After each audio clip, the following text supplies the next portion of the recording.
Hola, ¿cómo ¿Cómo estás? están? Bueno, bienvenidas acá a la comunidad Lalán. Muchas Eh, gracias. Hoy vamos a estar charlando con ustedes sobre cómo se posiciona el psicoterapeuta en casos de violencia, ¿no? O de abusos. Y entendemos que ustedes son las expertas en estos temas y por eso queríamos un poco charlar con ustedes. Mientras vamos, Buenísimo. mientras vamos esperando que se sume la comunidad, cuéntenos qué fue lo que la llevó a interesarse en esta temática. Dale, buenísimo. Bueno, ante todo agradecerte, Lori, un montón la invitación, porque para nosotras siempre es una oportunidad poder hacer llegar estos conocimientos a personas que están en contacto con aquellas pacientes donde una buena práctica puede transformar vidas. Digo, quienes nos formamos en distintas ciencias sociales, o en nuestro caso, ¿no? Gisela es trabajadora social, nosotras venimos del ámbito de la salud mental. Digo, lo hacemos con la finalidad de poder ayudar a las personas que están padeciendo.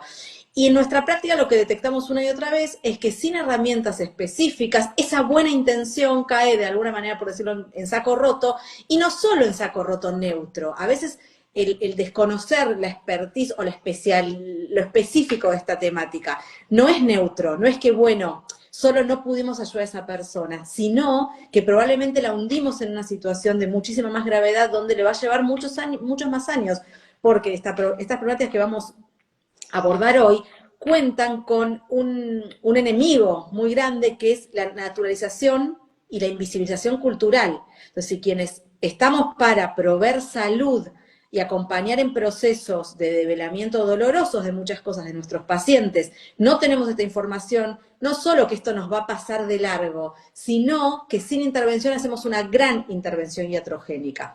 ¿Y qué nos llevó un poco, esto que apuntabas, Lore? Las dos venimos de dirigir áreas de violencia, maltrato y abuso en muchos lugares de nuestro país y de nuestra provincia de Buenos Aires, ¿no? Entonces, ver esto en la práctica cómo uno trabaja ya como, por decirlo de algún modo, con las situaciones en escaladas de violencia gravísimas, ya deterioros psíquicos muy difíciles de sanear, ese proceso anterior, uno empieza a ver que esas personas pasaron por un montón de profesionales y ninguno de esos profesionales pudo hacer la diferencia para que esto no tarde 20 años en develarse y muchas veces lo que los vemos es en casos gravísimos, digo, ya en episodios, brotes muy floridos de situaciones delirantes, brotes psicóticos, muy graves, cuando uno empieza a ver la historicidad de ese paciente, de esa persona, dice, wow, pucha, ¿por cuántas intervenciones pasó del ámbito de salud? Digo, acá, Lore, yo entiendo que estamos eh, focalizándonos en los psicoterapeutas, pero bueno, esta mirada es más amplia, ¿no? Es cualquier personal de salud tiene que estar formado con esta expertise. Lo hacemos con los anteojos, ¿no? O sea, ponernos los anteojos que nos permiten afinar la mirada y de repente sigo siempre este ejemplo sonso. No sé, sin los anteojos miro la compu y pienso que está limpia la pantalla, es típico. Me puse los anteojos y digo, ¡ay, la pantalla está espantosa! Y es la misma pantalla, no es que cambiamos de pacientes, no es que de repente empezamos a atender pacientes que vienen con esta problemática, no. Son nuestros mismos pacientes que se sientan todos los días en nuestros consultorios. Con una mirada atinada, esto va a poder salir, ponerse en palabras y la intervención va a ser saludable. Sin tener esta mirada previa, vamos a obturar que esto aparezca. Sí, y la impunidad, como bien dijiste, ¿no? ¿Qué pasa con esos casos de mujeres golpeadas? No, no un poquito zamarreadas, muy golpeadas y que no hay ningún tipo de intervención al respecto. Bueno, las voy a presentar, chicas, un poco, así la comunidad conoce un poco con quiénes vamos a hablar hoy. La licenciada Eugenia Giotto, psicóloga, con formación en criminología y políticas públicas, especialista en género, inclusión y violencias. Fue directora de género y diversidad en AISA y en la HCDN. ¿Qué significan estas siglas? ¿Nos querés contar? La Asociación Argentina de Salud Mental de acá de Argentina y la HCDN es la Cámara de Diputados de la Nación de nuestro país, de Argentina. Perfecto. donde creó programas federales reconocidos internacionalmente. Coordina diplomaturas sobre violencia laboral y buenas prácticas penales en múltiples universidades en América Latina. Integra la Confederación Argentina de Básquet en políticas de inclusión y es consultora en Tendiendo Puentes. Su recorrido combina experiencia estatal, empresarial e internacional, con una fuerte apuesta por la transmisión institucional desde la perspectiva de género. Este es un resumen muy resumido del vasto currículum que tiene Eugenia, que hoy decidimos hacer así una breve presentación. Bueno, vamos a presentar a Gisela también. Gisela Manero es trabajadora social de la UBA, especializada en políticas de igualdad, diversidad e inclusión. Fue directora general de Igualdad en la Honorable Cámara de Diputados de la Nación, donde impulsó programas federales de formación y protocolos para el abordaje de violencias. Integra la consultora Tendiendo Puentes, acompañando a empresas en el diseño de estrategias DEI. ¿Qué significa esto? Diversidad, equidad e inclusión. Ok, bien. Y prevención de violencia laboral. Tiene una sólida trayectoria en gestión pública en municipalidades del Tigre y Vicente López y es docente en diplomatura sobre violencia laboral y de género en la AASM. Contanos La qué es Asociación la Argentina, Asociación Argentina de Salud Mental. Perfecto. Bueno, dos profesionales con una vasta trayectoria en la temática. Antes de comenzar, para aquellos que recién se están sumando y que tal vez no están aún familiarizados con la institución, la Facultad Lalanne, somos una institución francesa que proponemos formaciones profesionalizantes con salida laboral garantizada. En este momento estamos con una propuesta de 2 formaciones, una diplomatura en psicoterapia psicoanalítica y un máster en psicoanálisis aplicado. También ofrecemos espacios gratuitos de supervisiones. También estamos creando el espacio Aula Libre, en el que estamos hoy, donde invitamos a profesionales como Eugenia y Gisela para que vengan a contarnos de su vasta experiencia y a compartir y hacer circular el saber. Bueno, bienvenidas chicas y cuéntenos, ahora sí vamos a entrar más dentro del tema. Buenísimo. Bueno, Lore, nada, yo retomo el agradecimiento por invitarnos porque nuestra impronta lo que nos gusta es hacer circular el saber y gracias por este hermoso espacio que generás y que crean porque, bueno, es importantísimo. Si querés arrancamos un poco ya de lleno con la temática, un poco ahí estábamos polulando un poco, poniendo en encuadre. Nosotros hablamos de buenas prácticas en psicoterapia, ¿no? Cómo pensar las buenas prácticas en psicoterapia cuando hablamos de qué, de violencia, abuso y maltrato. Entonces, lo primero que siempre decimos es una pregunta tan sonsa como, ¿tenemos idea del dato estadístico, de la injerencia estadística de esta problemática? Más o menos, no necesito tener el último número, pero más o menos los profesionales cuando abrimos nuestro consultorio, cuando abrimos simbólicamente, ¿no? O sea, hoy empiezo a atender en el día de hoy. Tengo en cuenta, porque, digo, si pensamos en otras áreas de la salud, sí, claramente, ¿no? La medicina, cuando atiende cuestiones físicas, va a sumar sintomatología y va a pensar estadísticamente qué porcentaje de posibilidades hay de cada patología. Entonces, si se presenta un cuadro con X características, lo van a tratar de un cierto modo. Nosotros, entonces, es fundamental, me hago siempre esa pregunta, ¿no? ¿Tenemos idea cuántas mujeres, y no hablo en Argentina, porque digo, estamos con un montón de gente de todo el mundo, Lore, entonces la idea era pensarlo, ¿tenemos idea cuántas mujeres sufren o sufrieron violencia dentro del ámbito de la pareja? Porque vamos a trabajar a veces con parejas, o vamos a trabajar, aunque no trabajamos con parejas, va a traer la problemática de su pareja, de lo que le ocurre en la pareja. Sabemos que 1 de cada 3 mujeres sufre violencia o ha sufrido algún tipo de violencia en el transcurso de su vida y que del 25% de esas mujeres es dentro del ámbito doméstico, que esas situaciones terminan en una escalada de muchísimo riesgo si no hay intervenciones del Estado, o sea, límites que marcan que eso no es una práctica que se puede hacer dentro de casa. ¿Entendemos esto? Que la violencia no es una forma de interactuar entre las personas, sino que es un delito que tiene una connotación de por qué una persona, como cualquier otro delito, lo ejerce, pero ¿qué es un delito? Porque nosotros cuando vamos a tratar situaciones que configuran un riesgo para sí o para terceros en nuestros pacientes, nos vamos a posicionar de una manera. Entonces entendemos que cuando va a aparecer algo de la violencia, no es algo que lo voy a contemplar dentro de una cuestión solo del ámbito de lo subjetivo. Tengo que situarlo en cuadro y en tiempo y forma de lo que me están planteando. Y otro dato que me parece interesante. ¿Sabemos que cada 10 minutos en el mundo muere una mujer por violencia de género?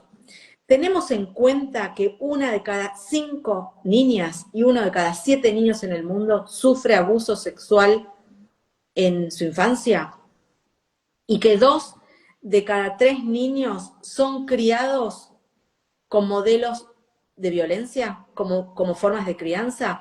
Bueno, cuando hablamos de buenas prácticas es empezar a sentarnos en el consultorio teniendo en cuenta esto, porque vamos a trabajar con personas que algunas de estas problemáticas pueden ser que aparezcan, y pensemos estadísticamente, uno empieza a pensar en sus pacientes, y no sé, si tengo, un ejemplo, estoy atendiendo, tengo 20 niños y niñas en el consultorio, y si estoy pensando que 2 de cada 3 son criados con violencia, ¿qué porcentaje de mis pacientes están entonces criados con violencia? ¿Qué porcentaje de mis pacientes seguramente sufrirán abuso? Entonces, esta es como la primer pastillita como para pensar dónde posicionarnos, ¿no? Cómo nuestra falta de intervención, como decía antes, no es neutra, perpetúa. El espacio terapéutico es un espacio que incluye, que trabaja la subjetividad, pero no fuera de un contexto de realidad. Si no, lo que hacemos es generamos un espacio psicótico con respecto a esta temática, ¿no? A mí el paciente me cuenta situaciones que claramente son abuso y yo trabajo de la subjetividad, como las vivencias, como las siente, digo, trabajo la subjetividad y no vuelvo al marco cultural donde en esta cultura están naturalizados, pero tenemos un marco normativo que dice esto es un delito, esto no es una forma de interactuar subjetiva entre las personas, no es una forma de vincular sobre la que mi paciente tiene que aprender a posicionarse de una manera más firme si no la quiere o la quiere, digo, es totalmente distinto si trabajaremos otras cuestiones que hacen netamente a la subjetividad de nuestros pacientes. Entonces, nosotros siempre decimos, es clave entender que el desconocimiento en estos temas no es neutro, hace que ese paciente diga, yo ya hablé de esto que me hace sentir mal en un espacio, nadie me marcó que esto que me estaba pasando tiene esta gravedad, es un delito, entonces lo naturalizo yo también, y por ahí, hasta dentro de 10 años que no circula por algún otro lugar, que puede escuchar otra verdad sobre eso que está ocurriendo, queda, y en ese medio nosotros hablamos mucho de autopsia psicológica, ¿no? Por ahí digo, los homicidios o la muerte de niños y niñas en manos de sus adultos responsables por violencia son impactantes en el mundo. Pero aquellos números, que es el deterioro psíquico, el arrasamiento psíquico, no tenemos forma de medirlo, no hay una estadística. Uno puede entrar y vos tenés, la ONU tiene una estadística de cuántos niños y niñas mueren por violencia en el hogar anualmente en el mundo, por ejemplo. Pero no cuántos niños y niñas quedan su psiquismo absolutamente arrasado por todo esto. Bueno, y ahí es donde nosotros y nosotras tenemos, yo digo tenemos, podemos también puedo decir, pero mi posicionamiento es tenemos el compromiso, porque acuérdense, cuando asumimos, recibimos ese título, lo recibimos con la responsabilidad ética de intervenir hacia la salud. Acá en Argentina, y en muchos de los países del mundo, pero yo voy a traer específicamente un texto de la ley de violencia de Argentina, pero que no es que Argentina lo inventó de la nada, Argentina se basa en convenios internacionales, o sea, es el leitmotiv que acompaña a los marcos normativos en materia de violencia en la mayoría de los países, que habla de que la violencia en el ámbito doméstico se da por acción o por omisión. Entonces, ahí es donde yo, cuando hablamos de buenas prácticas, lo que digo es, wow, yo estoy segura que no violento a mis pacientitos, de ninguna manera, ¿no? No ejerzo violencia con mis pacientes porque no ejerzo violencia, porque entiendo que la violencia es ese ejercicio. Pero si no entiendo que mi omisión de posicionarme de una manera contundente y con conocimientos sólidos de la temática, antes de sentarme frente a un niño o una niña, porque acordémonos que 1 de cada 5 o 7 son víctimas de abuso, y 2 de cada 3 víctimas de violencia. Yo no parto de haber estudiado un poco de esta temática. Con esos números, cuando yo me siente frente a mis pacientes, no voy a ejercer violencia de manera directa, pero por omisión sí. Yo siempre digo esto, ¿no? Uno se va a dormir tranquilo a la noche, apoya la cabeza en la almohada y dice, soy buena persona, no ejercí violencia contra nadie, pero por omisión podemos estar haciendo un daño irreparable. Sí, me parece que Lorena, ahí me parece que ahí es importante, vos comenzabas la charla como haciéndote varias preguntas, ¿no? En esto de tenemos idea cuántas, ¿no? ¿Qué estadísticas manejamos? Acá sé que hay personas conectadas de distintos lugares.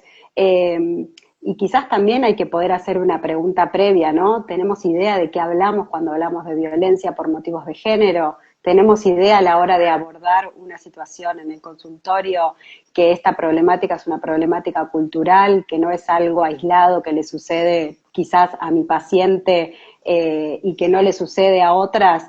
Digo, me parece que ahí también hay algo de esta problemática estructural, cultural, que también va a requerir que ese abordaje sea integral, ¿no? Que sea un abordaje desde el consultorio, pero también con una mirada más ampliada hacia otras disciplinas. Digo, en este sentido, con Eugenia, que digamos, amalgamamos cada una nuestras prácticas desde la psicología y desde el trabajo social, bueno, me parece que lo interesante es desde esta mirada del poder que el terapeuta, la terapeuta tiene en el consultorio es justamente entender que es una problemática que trasciende la situación individual de esa paciente y que tiene que poder pensar en ese abordaje más integral, integrando otras disciplinas, desde un abordaje interinstitucional, ¿no? Si lo pensamos quizás más desde nuestra expertise, que tiene que ver con las políticas públicas y el abordaje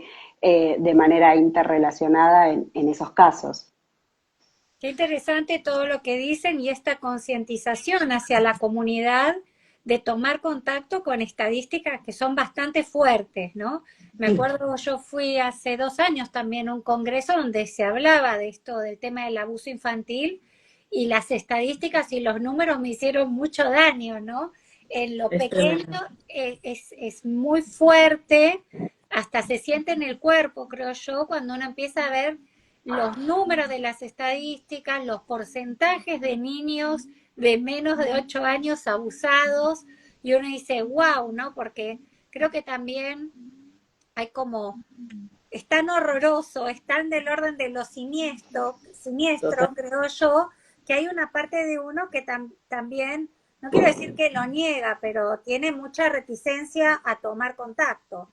Y mientras iban hablando las dos, les agradezco mucho por contarnos todo porque tienen una experiencia de campo, me hizo pensar también en los efectos estos que dicen, ¿no? De la cultura. Hay culturas donde está tan normalizada la violencia hacia la mujer, ¿no? Violencia y un abuso psicológico también, porque no todo abuso es sexual, hay abusos que son psíquicos y que dejan unas marcas terribles que no son, es como, no están justificadas o evidenciadas a veces para la normativa, para lo que la gente piensa y sin embargo son desastrosas. Yo, por ejemplo, tengo un poco de clínica en India y se ve culturalmente lo que se hace con las mujeres y es muy choqueante. Ahora, ahí entra también una gran temática, pienso yo, a pensar, ¿no? Desde lo cultural. Yo puedo tener una paciente que ella tiene completo, yo puedo ver que eso que le está sucediendo, tuve el otro día casualmente una paciente que me cuenta cómo el marido la sacudió y le pegó un cachetazo, ¿no? Y es algo tan normalizado en su cultura y que es muy difícil cómo actuar en ese caso, ¿no? ¿Cómo uno ¿cómo actúa lo que yo en mi desconocimiento, como ustedes, que tal vez están más en esto, yo trabajé sobre esto que recién dijiste? Esto no es normal, esto no es algo a aceptar, ¿no? Esto no es algo a lo que hay que adaptarse o no solamente trabajar desde esa subjetividad que te provocó que te pegara un cachetazo, ¿no? O sea, simplemente completamente quitarlo de ese encuadre, aunque socialmente tenga un matiz de normal y encuadrarlo en lo, no, esto no es lo que es una relación, ¿no? esto un poco que vos decías. Y también, esta es una pregunta que tengo ahora, ¿cómo abordar esto, no? Cuando no solamente la cultura lo normatiza, sino que también la paciente lo normatiza y para ella tampoco quiere actuar en contra de su agresor, ¿no? Como también le pasa a los niños. Las mujeres Bueno, no quieren ir en acá contra de ese marido que les pega o que las no maltrata. Es quieren, no difícil. pueden.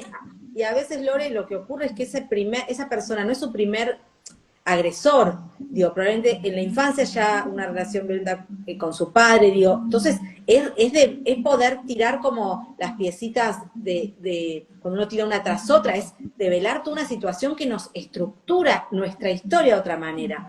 Pero vos haces una pregunta muy concreta que me parece muy, muy atinada, y yo pensaba ayer, el terapeuta presta su semblante. El semblante del terapeuta no tiene que ser neutro. O sea, a mí me están hablando de ser víctimas de un delito horroroso que conlleva la vida de muchísimas mujeres, la vida física y la vida psíquica de muchísimas mujeres en el mundo. Mi semblante no puede ser neutro. No la voy a juzgar por sus decisiones, no voy a juzgar por lo que pueda o no hacer. Pero ahí la posición del terapeuta es fundamental. Si vamos a quedarnos con una cuestión de un semblante totalmente neutro, ahí esa persona dice, yo ya hablé de esto y nadie se horrorizó. Entonces, si nadie, en mi cultura está naturalizado, nadie se horrorizaba. Lo cuento en mi espacio de salud y nadie se horroriza, esto no es horrorizable. ¿Saben qué hago con mi horror? Me lo guardo. Y nuestros pacientes se enferman, hacen síntomas, su cuerpo empieza a dar cuenta de este malestar. O sea, ahí tu pregunta, Lore, es clave, porque también, digo, nos encontramos, nuestro espacio tiene que ser un espacio que pueda acompañar que esa paciente o ese paciente visibilice lo que nos está trayendo. Pero a mí me parece fundamental pensar nuestro propio semblante. Nuestro propio semblante tiene que dar cuenta que eso que está padeciendo no es natural, aunque la cultura se lo haya enseñado, y hasta que por ahí a nosotros, porque por ahí, Lore, mi propia cultura, digo, mi cultura, mi padre le pegaba a mi madre y a mí bueno, pues yo también tengo que aprender que tengo que trabajar sobre mi propia historia para poder sentarme frente a un paciente, ¿no? Muchas veces en la facultad, cuando uno está estudiando este debate, ¿no? ¿Cómo uno empieza a atender? Uno empieza a atender haciéndose cargo que trae una historia y que se va a poner en juego cuando atiende y que va a tener que hacer algo con eso. Muchas veces lo que nosotras encontramos con Gisela desde la práctica de las instituciones que abordan específicamente violencia es que los profesionales que intervienen en su sentido común estos temas, ¿no?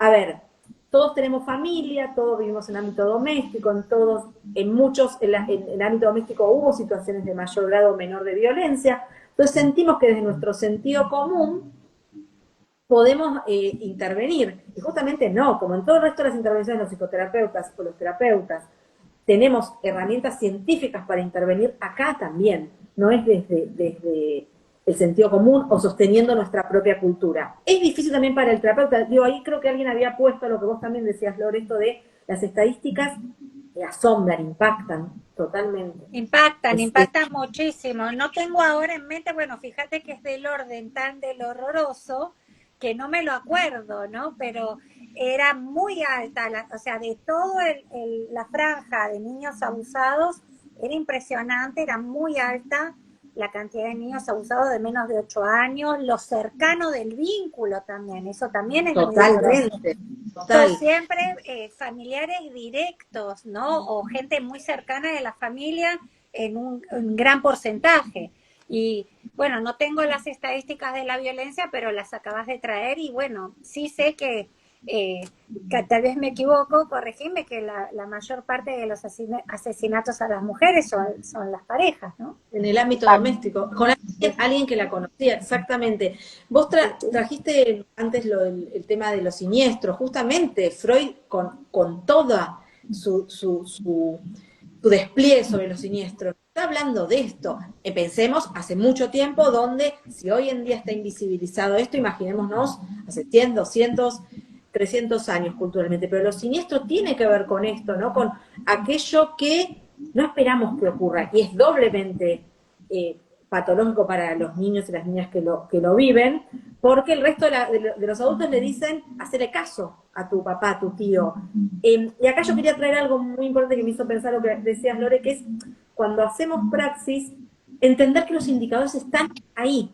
y la rebuscamos mucho, ¿eh? Pensamos que el indicador va a ser, no, estamos jugando con el niño, con la niña y nos está reproduciendo lo que vive. Lo que pasa es que nos duele tanto asumirlo que la complejizamos. Me acuerdo que en una hora estamos capacitando un centro, unos centros de discapacidad acá en Argentina, unas muy grandes, y uno de los psicólogos dice, pero entonces todos los indicadores son de abuso.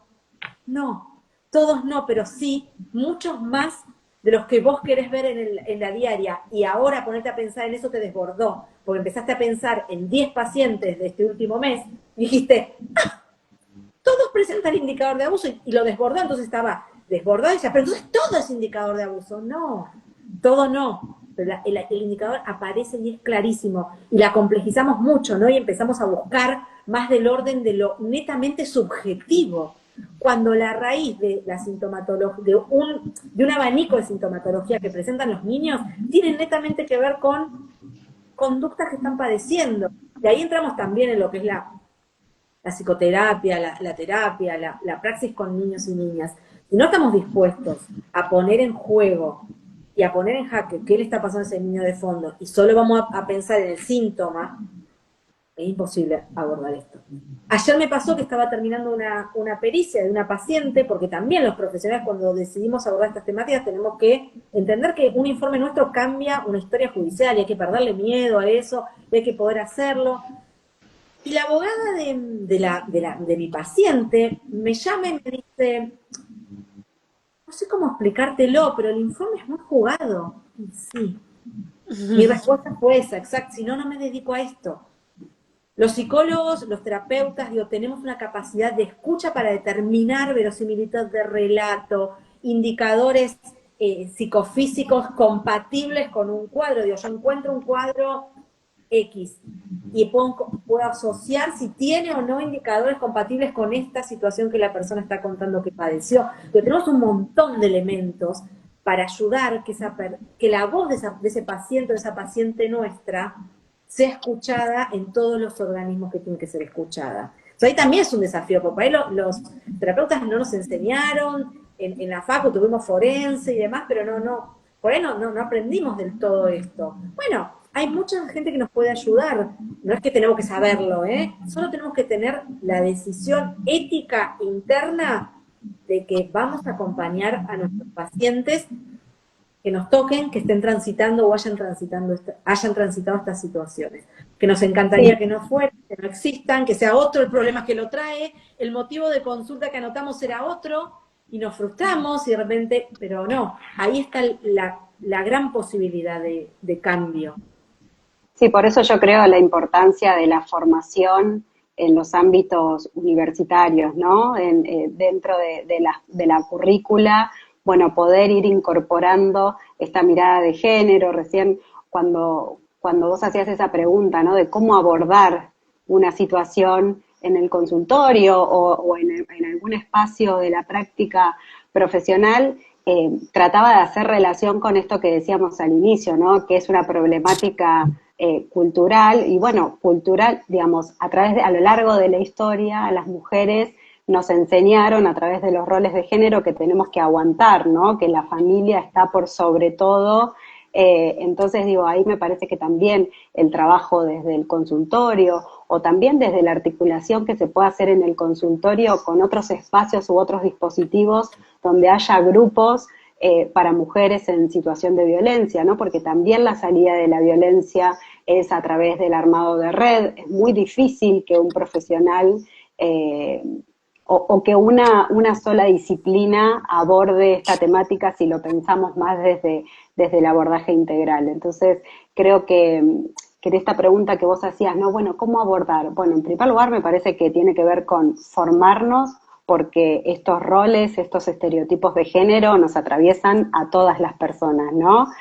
Nosotros y nosotras no llegamos ni al consultorio ni a ningún espacio profesional aislados de esta cultura, sino que fuimos socializados y criados en esta cultura y también reproducimos mandatos, roles, y eso creo que también en la práctica profesional es importante poder revertirlo, ¿no? Esto que Eugenia decía, bueno, con el semblante, con las caras que vamos a poner cuando escuchamos muchas veces el horror. Normalizarlo o señalarlo, ¿no? Creo que uno Total. viene a señalarlo. Esto no, esto es del orden del Exacto. horroroso. Esto, o sea, traerlas también a esa angustia que provoca esto para volver a traer, ¿no? Esto no, ¿no? Exacto. Creo que siempre, todo esto que estamos hablando me hacía pensar siempre, hoy justo estaba escribiendo un artículo de la vigencia de Freud, sigue siendo, la consigna era, está vigente Freud hoy, ¿no?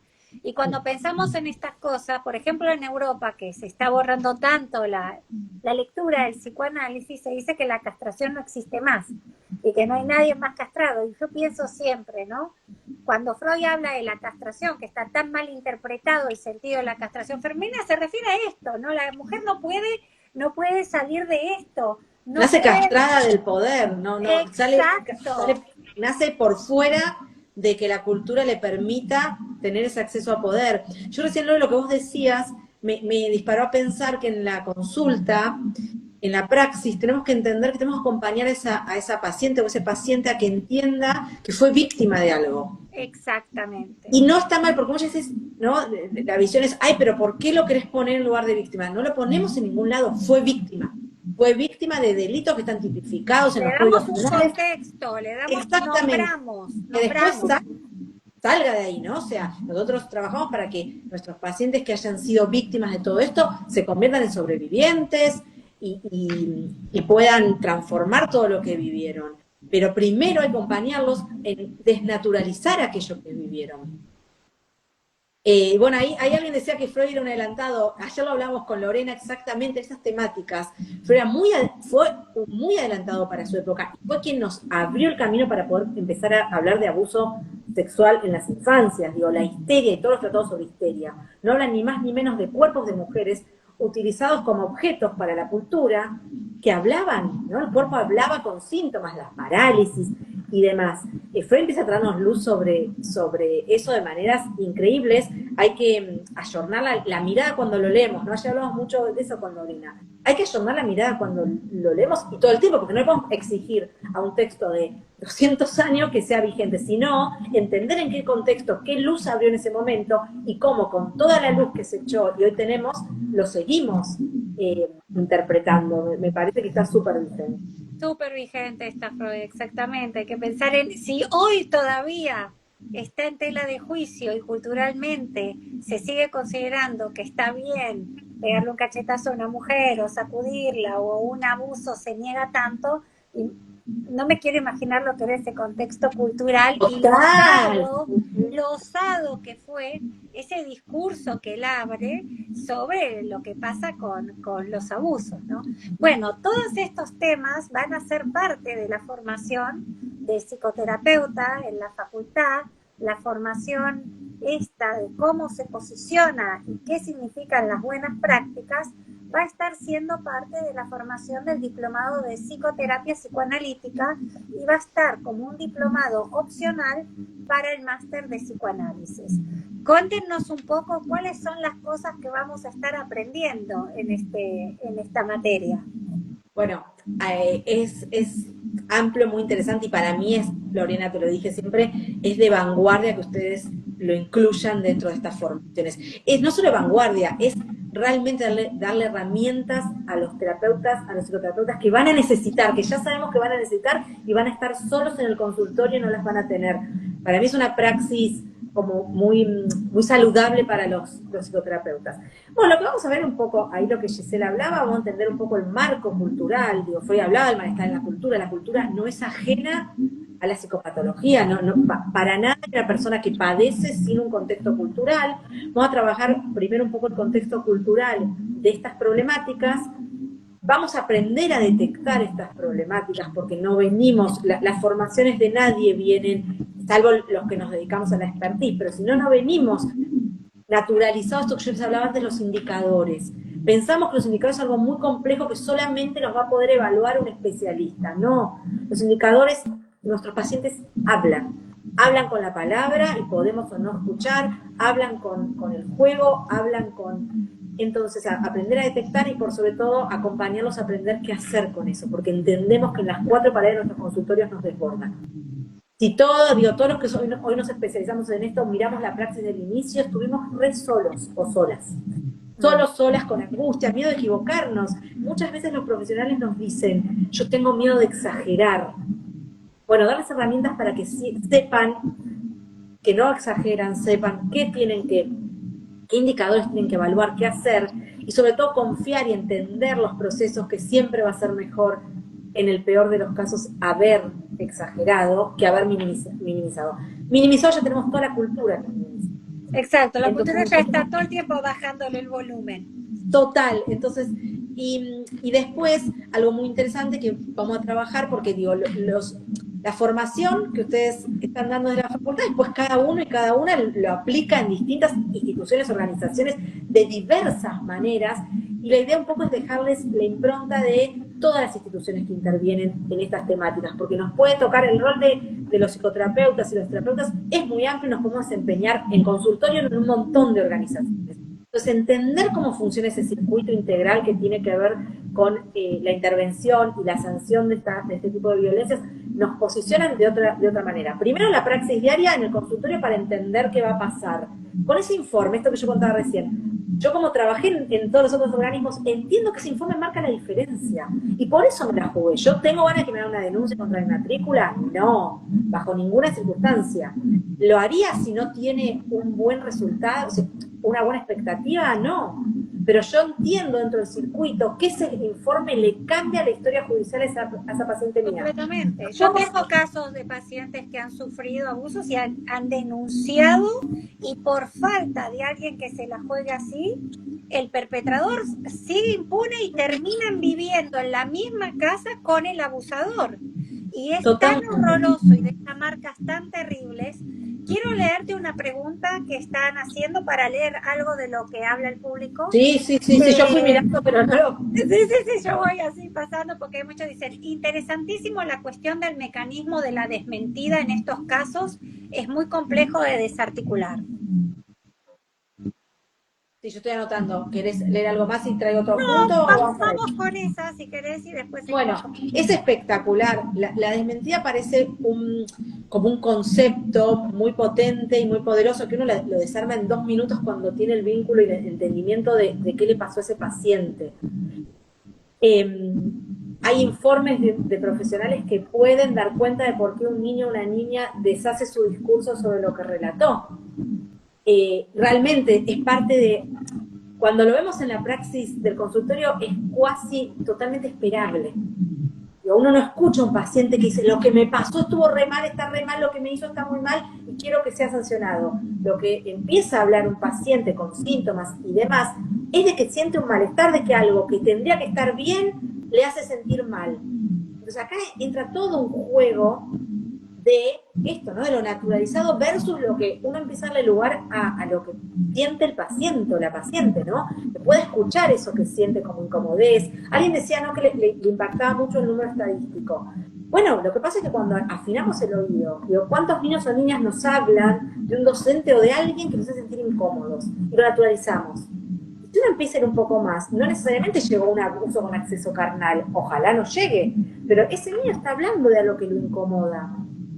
Entonces, validar y escuchar y poder dar cuenta, y el rol de los terapeutas, de los pacientes, de los que están denunciando, es clave para poder dar cuenta de la desmentida. Nosotros, particularmente yo he participado en un montón de juicios. Yo tuve a cargo varios años el servicio local de promoción de derechos de niños, niñas y adolescentes dentro de la provincia de Buenos Aires, y nuestro trabajo fundamental era dar cuenta en la justicia de las situaciones de abuso y maltrato que han sufrido los niños, y los niños pudiendo desdecir lo que habían dicho o justificando al agresor. Entonces, es algo que en el ámbito de la praxis uno escuchó y sabe que es parte de la sintomatología, ¿no? Como en cualquier otro cuadro, uno sabe que si está con una crisis de ansiedad, el paciente puede ocurrir que en la semana le pase esto y me convoquen y me llamen porque está con un ataque de pánico. Bueno, en pacientes que padecen esto, es totalmente habitual que va a aparecer, es probable que aparezca algo de esto y uno ya está preparado para poder dar respuesta a eso. Sí, también esto abordaste lo de la desmentida en niños, pero también es muy común en mujeres golpeadas. Creo que es todavía más común en mujeres golpeadas. Se parece, ahora mientras lo íbamos hablando, me acabo de dar cuenta de algo que tal vez no me había dado cuenta antes, que es muy similar el mecanismo de una mujer golpeada a la de un niño golpeado. Totalmente. Bueno, acá lo que voy a decir, Lori, pero la intervención va a ser muy distinta por una cuestión. La mujer es adulta y bajo los marcos normativos de la mayoría de los países puede decidir sobre sí misma. Y ahí lo que nosotros decimos, está bien. Si mi paciente decide decir que todo lo que pasó quedó atrás, que lo quiere perdonar, es válido. Lo que no es válido es que la justicia cierre la causa por eso. Ahí hay una pelea que sale del consultorio, que cuando esto en el consultorio nos desbordó, salimos a pelearla en otro lado. Nosotros hemos tenido proyectos de ley y demás. ¿Por qué? Yo siempre doy este ejemplo muy sonso. A esa misma mujer, otro delito en el Código Penal le ocurre, le roban el auto. Es otro delito en el mismo Código Penal. Le roban el auto, no le van a preguntar si perdona al ladrón, si quiere archivar la causa porque el pobre ladrón tenía muchos problemas. No. La mujer, quiera o no, el Estado determina que es un delito tipificado en el Código Penal y sigue la causa. No hay ninguna causa de robo de auto que se archive bajo la enmienda lo perdonó. Y tenemos infinitos en la región, infinitas causas de femicidio archivadas en su momento porque dicen la mujer lo perdonó. Le quiso otra oportunidad. Entonces ahí, la subjetividad ahí, la mujer va a hacer lo mejor que pueda. Y si en este momento ya no puede permitirse soñar una vida mejor porque nadie nunca se la mostró antes, es dolorosísimo, es muy frustrante para los profesionales que acompañamos, pero es válido. Lo que no puede hacer lo mismo es la justicia. Son dos instancias ahí que se diferencian absolutamente. Bueno, vamos llegando al final del vivo y quiero irme con algo, con algunos tips. A ver, los tres no. Contanos los tres no dentro de la práctica. Bueno, ahí un poco los fuimos spoileando un poco, pero los tres no es no meternos en algo que no tenemos las herramientas todavía para hacer, formémonos y sobre todo lo que sea, y Gisela, ¿no? Démosle lugar a la revisión cultural de nuestra propia historia. Entonces, podamos ser éticos y decir, en estos temas no me puedo meter si no puedo, porque recordemos esto, no es neutra la no intervención. No tener miedo porque vale la pena. Y por sobre todo porque no estamos solos los profesionales que trabajamos comprometidamente. Entonces, ahí ese no viene con un upgrade que va a estar dentro de la formación, obviamente, que es el armado de red. Nosotros siempre con los docentes que trabajamos estas temáticas, que son de psicología, trabajo social, fiscales, jueces, siempre ofrecemos una red para que cuando estoy sola en el consultorio no sienta que estoy sola. Para pensar esta cuestión. En otras cuestiones estoy sola y trabajo sola y está bien, pero en esta expertise. Y por sobre todo, el no quedarnos solos. No quedarnos solos. Estas temáticas son muy duras, son muy difíciles y trabajadas en red, realmente se cambia la diferencia ese paciente que cuando hicimos nuestro juramento hipocrático prometimos hacer lo mejor para su salud, pero también la nuestra, porque somos personas y cuanto más estemos cuidadas, y el famoso cuidado de los cuidadores, no estar solos, no mantenernos solos, es cuidarnos a nosotros también en esta problemática. Gise, no sé si quieres sumar algo. Sí, me parece que también eso, ¿no? Digo, muchas veces resulta muy frustrante, ¿no? La intervención en esta temática porque no estamos solos ni solas interviniendo, a veces nos frustra mucho el rol de la justicia, el rol de las fuerzas de seguridad, nos encontramos con muchos obstáculos, con muchas barreras, ¿no? Entonces creo que justamente entender que somos parte de la solución de esta problemática, que podemos aportar un granito de arena siendo un terapeuta de un consultorio, formando parte de un equipo de salud, formando parte de un equipo de un perito de justicia.